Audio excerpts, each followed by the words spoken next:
கதை நேரம். கனவில் வந்த அம்மன். திருச்சி அருகே ஒரு சிறிய கிராமத்தில் மீனா என்ற பெண் வாழ்ந்து வந்தாள். அவளுக்கு திருமணமாகி 8 வருடம் ஆனாலும் குழந்தை பாக்கியம் இல்லை. பல கோவில்களுக்கு சென்று வந்தாள், பல மருத்துவர்களை பார்த்தாள். ஆனால் அவளின் மனசு மட்டும் தினமும் உடைந்து கொண்டே இருந்தது. ஒரு நாள் ஊரில் இருந்த பழமையான காளியம்மன் கோவிலுக்கு சென்றாள். அம்மன் முன் நின்று கண்ணீர் விட்டு அழுதாள். அம்மா, எனக்கு குழந்தை வேண்டாம், ஆனா இந்த வெறுமையான மனசுக்கு ஒரு அமைதியை மட்டும் கொடு என்று சொல்லிவிட்டு வீட்டுக்கு வந்து விட்டாள். அந்த இரவு அவள் ஆழ்ந்த உறக்கத்தில் இருந்தாள். கனவில் வெள்ளை சேலை அணிந்த ஒரு பெண் கையில் வேப்பிலை பிடித்து அவள் முன் வந்து நின்று கொண்டிருந்தாள். அந்த பெண் மெதுவாக சொன்னாள், நாளை காலையில் கோவிலின் பின்புறம் இருக்கும் கிணற்றில் ஒரு மஞ்சள் துணி இருக்கும், அதை எடுத்து பூஜை செய், உனக்கு எல்லாம் நல்லதே நடக்கும். இதை கேட்டது மீனா திடீரென விழித்து கொண்டாள். இதயம் வேகமாக துடித்தது. அடுத்த நாள் விடியற்காலை கோவிலுக்கு ஓடினாள்.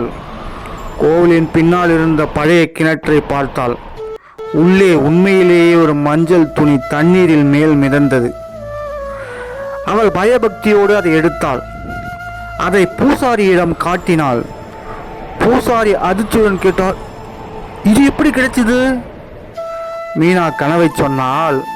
பூசாரியின் கண்களில் நீர் வந்து, மகளே, இதே மாதிரி துணி 30 வருஷத்துக்கு முன்னாடி அம்மனுக்கு கட்டியிருந்தது, அது எங்கே போச்சுன்னு யாருக்குமே தெரியாது. மீனா நடுநடுங்கினாள். அந்த மஞ்சள் துணியை வீட்டில் வைத்து தினமும் தீபம் ஏற்றி பிரார்த்தனை செய்தாள். 3 மாதம் கழிந்தது.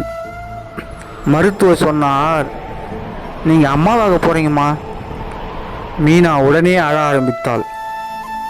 அம்மா, நீ என் கண்ணீரை கேட்டுட்ட இல்ல? 9 மாதம் கழித்தது. அவளுக்கு அழகான பெண் குழந்தை பிறந்தது.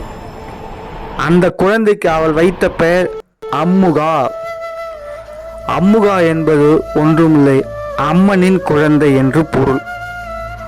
ஊர் மக்கள் இன்று வரை சொல்வார்கள், நம்பிக்கையோடு அழைத்த மனசுக்கு அம்மன் பதில் சொல்லாமல் போக மாட்டாள்.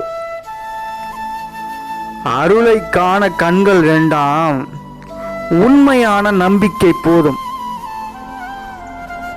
இந்த கதை பிடிச்சிருந்தா லைக் பண்ணுங்க, ஷேர் பண்ணுங்க, சப்ஸ்கிரைப் பண்ணுங்க.